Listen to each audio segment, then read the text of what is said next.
तो अमित शाह का दौरा और उसके एक दिन पहले ईडी की रेड, क्या इसमें कोई कनेक्शन है? क्या ये संयोग है या फिर प्रयोग है? फैसला मैं आपके ऊपर छोड़ता हूं या आप बताएंगे हमको, लेकिन निश्चित रूप से बीजेपी एक बड़ा गेम प्लान कर रही है। बिहार में बीजेपी ने अपना दांव खेल दिया है। जी हां, चुनावी दांव। बिहार में बीजेपी का चुनाव प्रचार भी शुरू हो गया।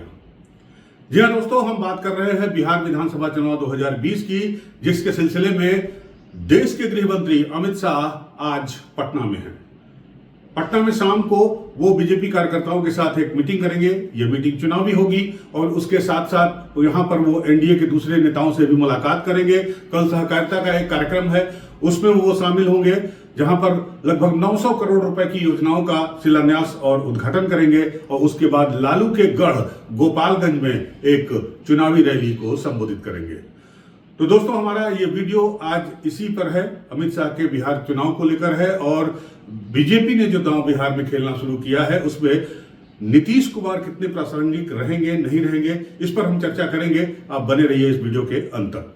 तो दोस्तों, अमित शाह पटना पहुंच चुके हैं और अमित शाह के पहुंचने के साथ ही बीजेपी की चुनावी तैयारियां शुरू हो गई है। ऐसा माना जाता है कि गोपालगंज की रैली के बाद बीजेपी का चुनाव प्रचार भी शुरू हो गया है और हर हफ्ते अब बीजेपी का हर बड़ा नेता बिहार पहुंचना शुरू हो जाएगा और यह सिलसिला बिहार के चुनाव होने तक जारी रहेगा।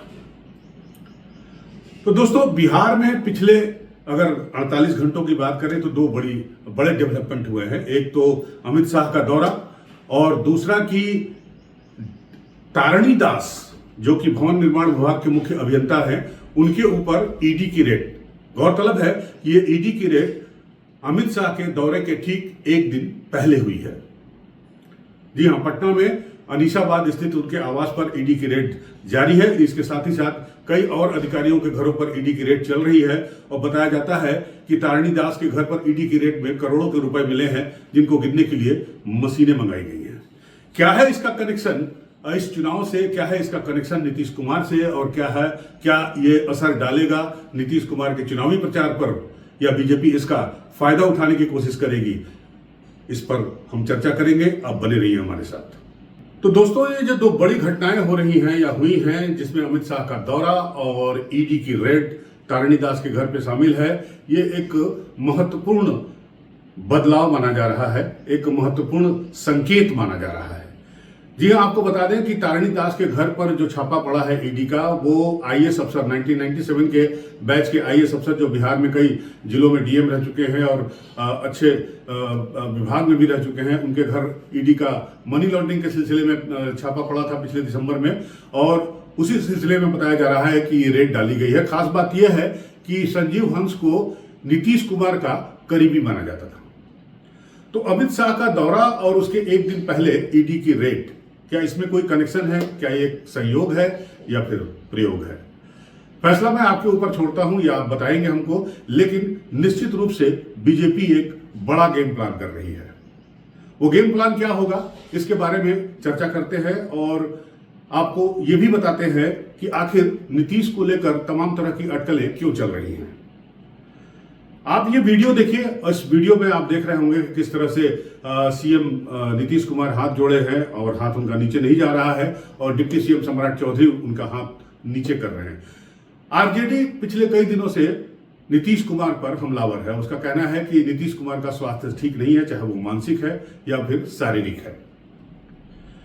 तो क्या बीजेपी, जिसके कि सारे नेता ये कह रहे हैं कि नीतीश कुमार के नेतृत्व में ही चुनाव लड़ा जाएगा, लेकिन चुनाव आने में अभी 6 महीने बाकी हैं, तब तक अगर आरजेडी का कहना है, जो आरोप है कि नीतीश कुमार का स्वास्थ्य ठीक नहीं है, अगर तब तक स्वास्थ्य ठीक नहीं रहता है तो क्या होगा? ये तो पहला सवाल है। दूसरा सवाल यह है कि बीजेपी के लिए नीतीश कुमार कितने जरूरी हैं या फिर मजबूरी हैं। जरूरी है इसलिए कि नीतीश कुमार एक ऐसे चेहरे हैं बिहार में जिनके बिना कोई भी गठबंधन जीत नहीं सकता, चाहे वो महागठबंधन हो चाहे वो एनडीए का गठबंधन हो।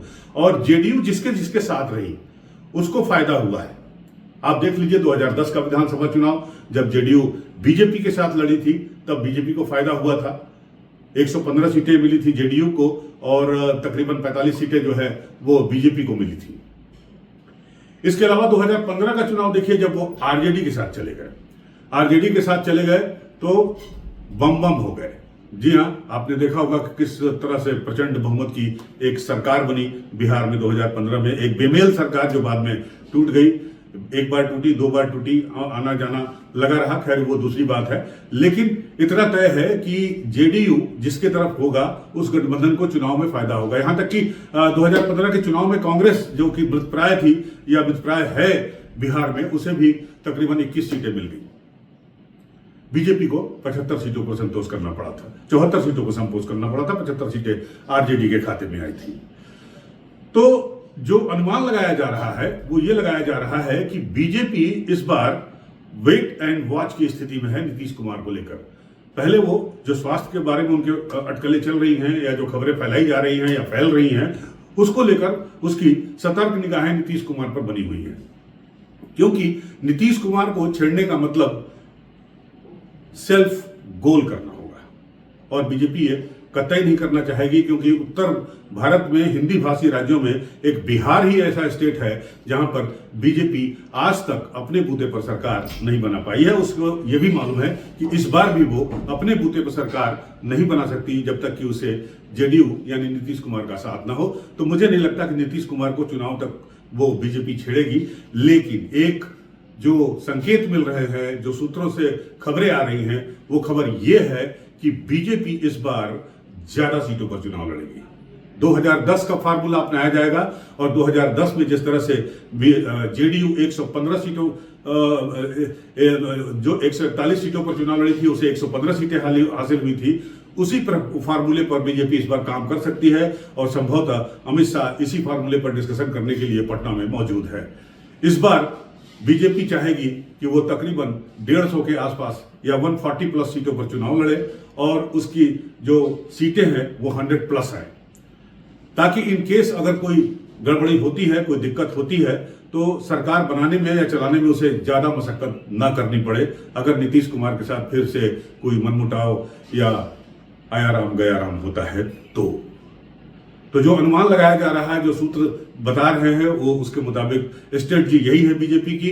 इसी स्ट्रेटजी के तहत जो है वो अमित शाह पटना में है और इस पर यह देखना दिलचस्प होगा कि क्या नीतीश कुमार इस फार्मूले पर राजी होंगे, क्योंकि नीतीश कुमार के साथ सबसे बड़ी मजबूरी यह है कि पिछले चुनाव में महज उन्हें 43 सीटें मिली थी और बावजूद इसके बीजेपी ने उनको चीफ मिनिस्टर बना दिया था। हालांकि कहा यह भी जाता है कि नीतीश कुमार ने चीफ मिनिस्टर बनने से मना कर दिया था, लेकिन बीजेपी ने कहा कि चूंकि हम अब चुनाव आपके उसमें लड़े हैं, आपके नेतृत्व में लड़े हैं, तो मुख्यमंत्री आपको ही बनना होगा।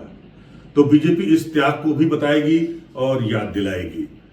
अगर बीजेपी की सीटें 100 से ऊपर आ जाती हैं और इस बार भी जेडीयू का प्रदर्शन विधानसभा में कम रहता है, उसकी सीटें 50, 60 या 70 तक रह जाती है, तो फिर क्या होगा, इस पर हमारी निगाह बनी रहेगी। आप भी अपनी नजरें बनाए रखिए और आपको अगर हमारा ये वीडियो पसंद आया हो तो हमें कमेंट करें, हम आपके कमेंट का जवाब देंगे। मिलते हैं आपसे अगले वीडियो में, तब तक के लिए नमस्कार, जय हिंद। और आप हमसे जुड़े रहने के लिए सब्सक्राइब करें YouTube पर, फॉलो करें Twitter पर और लाइक करें Facebook पर। और ज्यादा जानकारी के लिए आपको टाइप करना होगा सिर्फ न्यूज़ नशा।